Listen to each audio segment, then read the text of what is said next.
Locke, President and CEO of Marimaca Copper. We're developing the Marimaca Oxide project in northern Chile, and we've just released what we think is quite a significant resource update for the project. Well, you have 98% increase in M&I. It's not too shabby, but the grades are down. So tell us all about it. Yeah, so the grades are down a little bit, and that's a function, at least somewhat, of using a copper price that's higher than the one we used in the 2019 resource. But it's also a reflection in the fact that this pit got significantly bigger as a result of the depth extensions at the bottom, which meant we captured a lot more of the low-grade halo around the deposit. So I think the important things for me are the average grade of the project is still well above the economic cutoff grade, even at $3 a pound copper. We still have that high-grade core of about 50 million tonnes at 0.7%, which is the first 5 years or so of mine life, which is the all-important payback period. The strip ratio, life of mine, still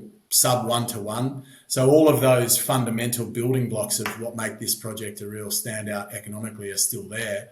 And the most important thing is, as we were discussing, we've addressed the one real weakness of the project, which was its potential scale. Yeah, you've got that. This is what I think you talk about 50, 60,000 tonne per year for 14 years or so, life of mine. So you've definitely addressed that. Is there more to be had? Are we going to get another update anytime soon, or are you focused in on that on the PEA at the beginning of next year? So we have more drilling that is still to come, and I think I mentioned on one of our previous calls we were delayed. We had delays with drilling, so we elected to get out an interim resource. The next resource update will be more about converting those remaining sort of 35% inferred tonnes to measured and indicated, which will then form the basis of the definitive feasibility study sometime in 2023.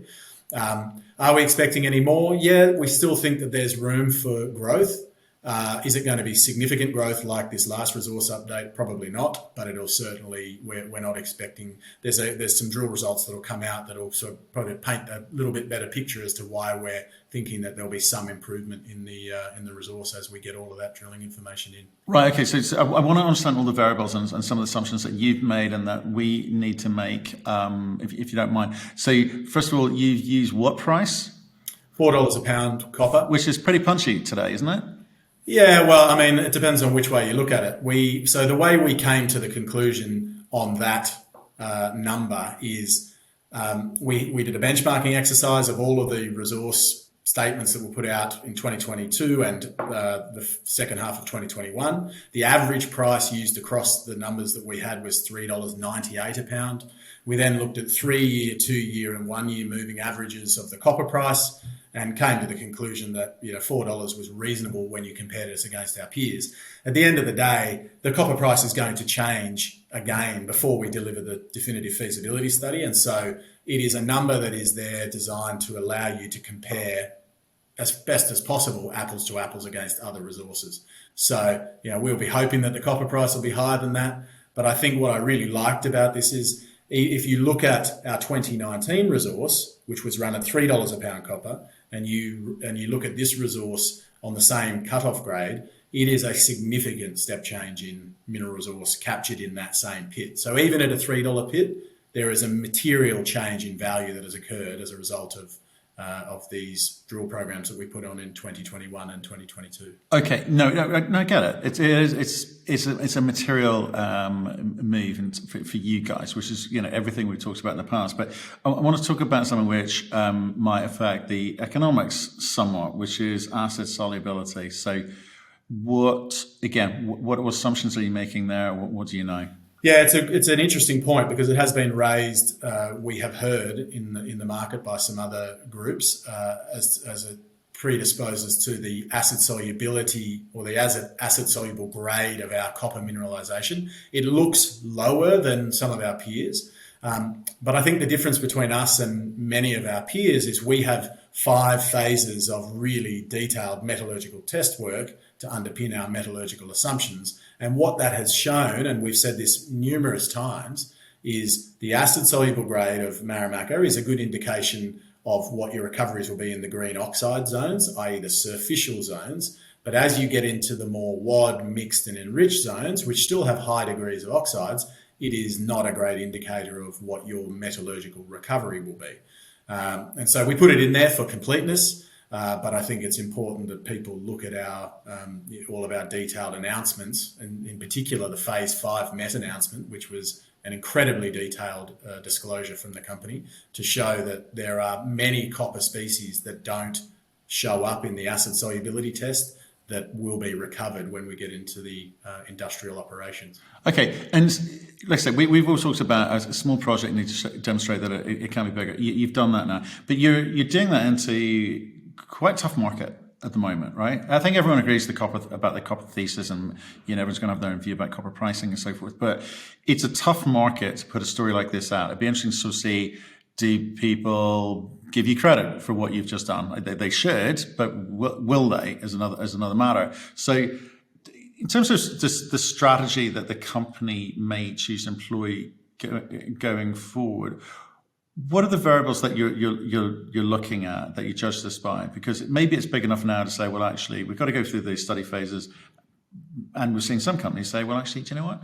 We're probably going to try and get into production early, get some cash flow going quickly, and then show a route to market, as it were. Or do you keep drilling and trying to prove this thing to be a meaningful, large copper project? That seems to be the way that copper projects work, isn't it? Yeah, I mean, this is a debate you and I have had several times. We will now turn our attention very much to moving the project forward. This is now a project of reasonably significant scale. I've always said 50,000 tonnes is that arbitrary number that ticks you over from being a small project to a project of meaningful scale. Based on this resource, we will now assess a 50,000 tonne a year, a 55,000 tonne a year, and a 60,000 tonne production case. So we're now a meaningful potential copper project in the global sense. And yes, of course, we'll still do grassroots exploration, but will our focus be exploration? Probably not. And you're absolutely right. The markets are pretty terrible. See Jamie Dimon calling a US recession at the end of the year. Thanks very much. For us, it doesn't make any difference. We've got that big investment in from a Cisco. We're well funded. We can do all the work we want to do, and it doesn't change our approach at all. We will continue to put our heads down and move the project forward as quickly as we can. Right, and just remind people, money's good for you at the moment. You've got enough to do what you want to do to get through the PEA stage? Yeah, we're completely financed to deliver all of our permitting and our definitive feasibility study between now and the end of next year.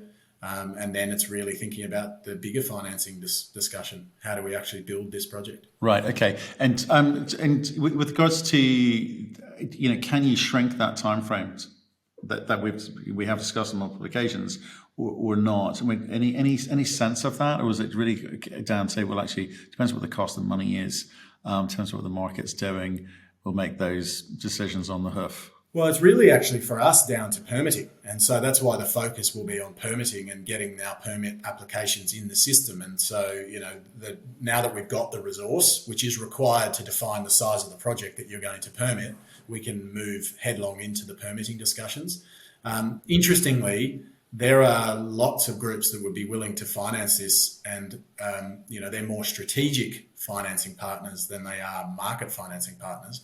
So I'm not concerned about, you've got to remember there's an absolute dearth of copper assets that can come into production conceivably in 2025, but almost certainly in 2026 with the right backing. And so the level of interest to support us and become part of that is very high. For us, it's about making sure we progress all of the things we need to put ourselves into position to either need that money. There's no point in raising that money if we're not permitted and ready to build, and then having all the other discussions alongside that. So, and sorry, I do want to touch upon something that we did discuss last time out, which was, companies are framing it as ESG. I'm more in the social bit, because I had a chat in the last week with a Peruvian talking about Peru's getting no credit in the market. It's seen as socialist and everything that we should not like. In the context of mining, what this Peruvian is saying is that, well, socially, the companies that are making headway there are getting on with the business of doing business. They are getting into production. They're getting permits and licenses that they want, and those that don't include the kind of social license component or treat it seriously are struggling.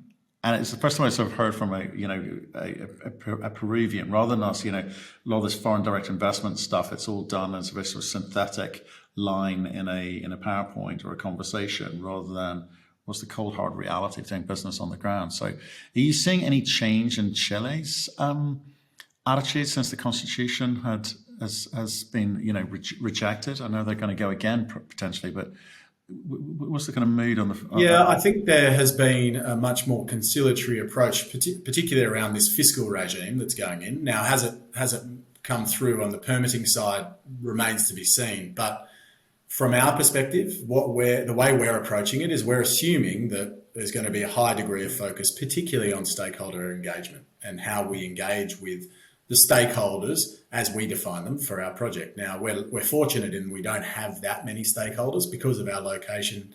There's no landowners, there's no villages, there's no population, but doesn't mean that there's not stakeholders that we need to engage with. So, I think it's become clear from some of the, permitting pathways that other companies have taken that the real potential area to trip up on is stakeholder management.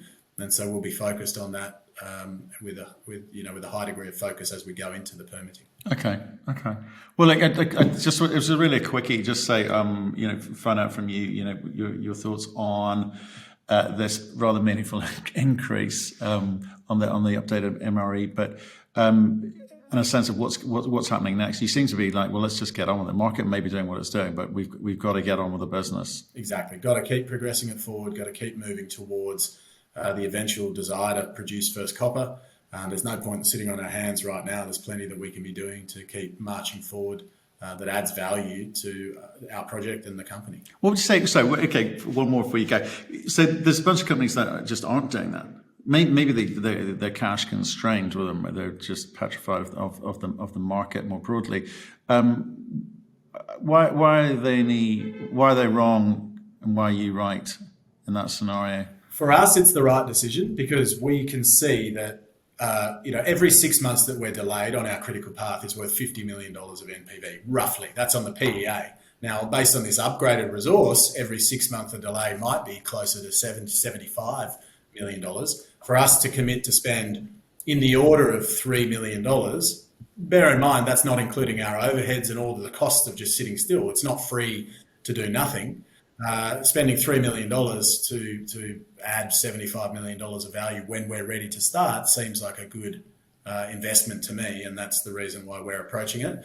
However, other groups have different balance sheets, different shareholders, different shareholder registers, different indications of support for their company, and maybe are not as confident in their ability to continue to protect their balance sheet. I fully respect that. You got to call it how you see it with respect to protecting your balance sheet and dilution levels. Hayden, congrats. Well done on the announcement. We will stay in touch and see how you get on. Thanks, mate.